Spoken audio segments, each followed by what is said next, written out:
Hi again, everyone, and welcome into Cincinnati Bengals Talk. I'm James Rapien. She is Elise Jesse, and this is the first time we've done a postgame report this year where the Bengals won.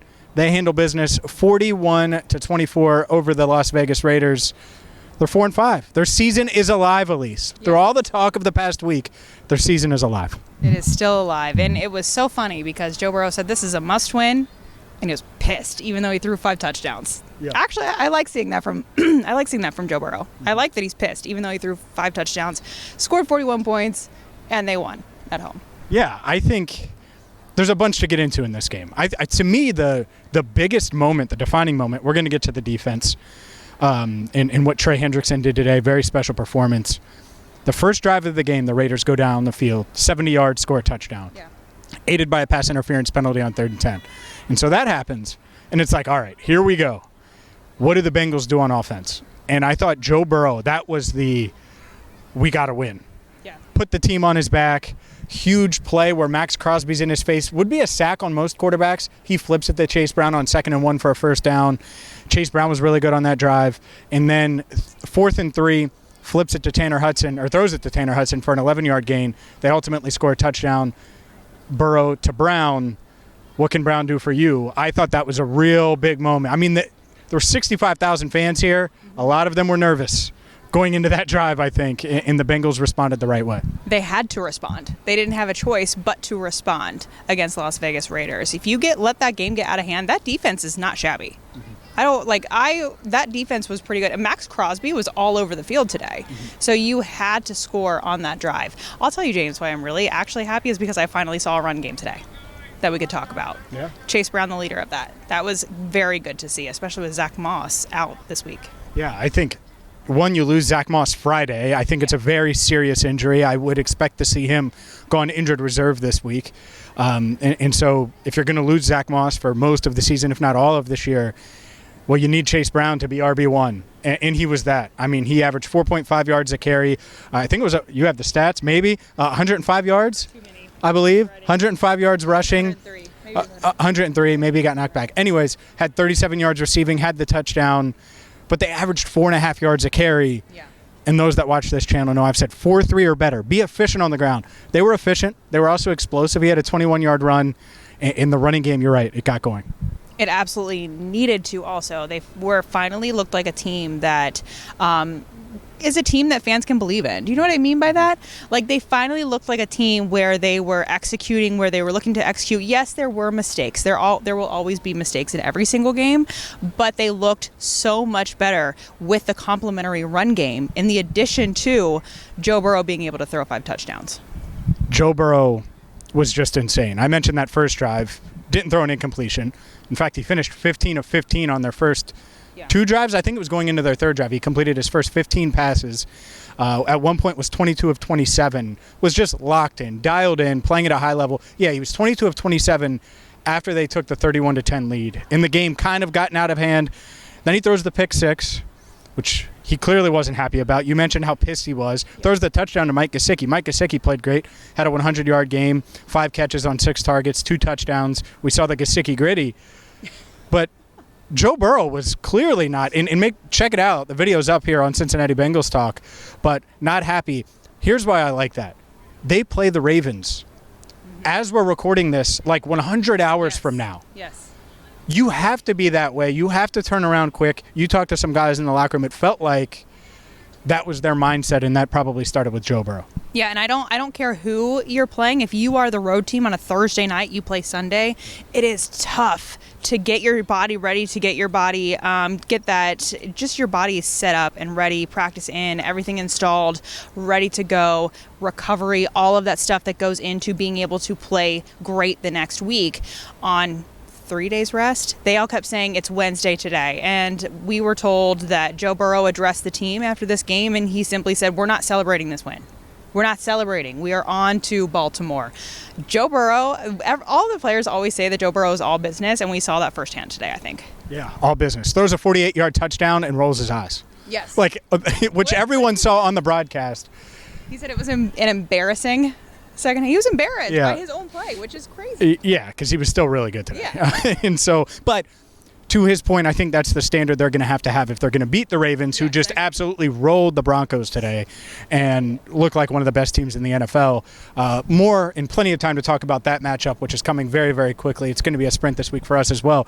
Let's get to the defense. Trey Hendrickson, a career-high 4 sacks, took advantage of some injuries to that Raiders offensive front and was just awesome. I think it was 6 quarterback hits, 4 tackles for loss, 4 sacks. Like, he was just all over the place, just a game record today.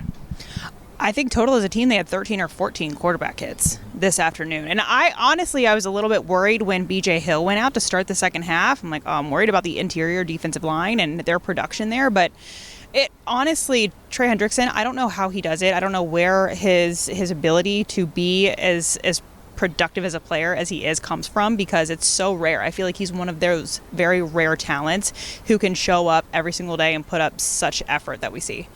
Yeah, big. We don't see it often. We don't. Big performance by him. I think about this defense, and that's what I think of. I want them to be opportunistic, where they're forcing turnovers, big plays. I'm not expecting them to give up 5 points a game or 8 points a game. I think that they're going to give up big plays and give up points, and that's going to happen. But if you have those splash plays, it really helps even it out, especially when you have Joe Burrow on the other side. Yeah, and you know what else I liked about the defense today? We spoke about this last week. 3 home games, they had only forced 4 total punts. Today they had 5. They forced 5 total punts, so they were over. That was lovely to see from the defense today. Finally getting stops, getting off the field, giving the ball back to Joe Burrow. That was great to see. And it was nice to see these guys in a really good mood at home for the first time all season long. It's a quick turnaround. They obviously did not have Jermaine Burton, which, surprise. Gesicki stepped up, obviously. Kendrick Pryor active, had his first NFL catch. Chase Brown stepping up on offense. This offensive line, I thought, played pretty darn well overall. Part of that's just Joe Burrow making them look good, being really good when things break down and moving. I thought he was great there. But Jermaine Burton, and here's what I was told, is he was a no-call, no-show on a Saturday walkthrough. They built the game plan around him, and that's tough. And so inactive, Zach Taylor afterwards saying that they still believe in Jermaine, but he's got to mature, got to handle himself like a pro. Joe Burrow echoed those sentiments as well. Those videos are posted right now. Other teammates saying similar things. I'm not sure what you heard on Jermaine, but I think that pretty much is the entire locker room. Teammates, coaches, everyone. They know he's talented. They need him to do the little things right. Yeah, and I think we kind of have a different view on this. I know that the coaching staff is kind of under a little bit of scrutiny, some criticism, because they drafted him knowing that he had what people are pegging him with, character issues. I think it's a situation where they see the talent and they're wondering if maybe he can overcome the issues, because his talent is so valuable on the field. So they want to see that.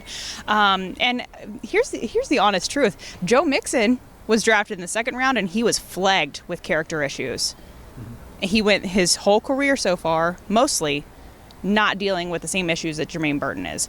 Vontaze Burfict, signed as an undrafted free agent. He was flagged with character issues, but they kept him in line. They found a way to keep this guy in line.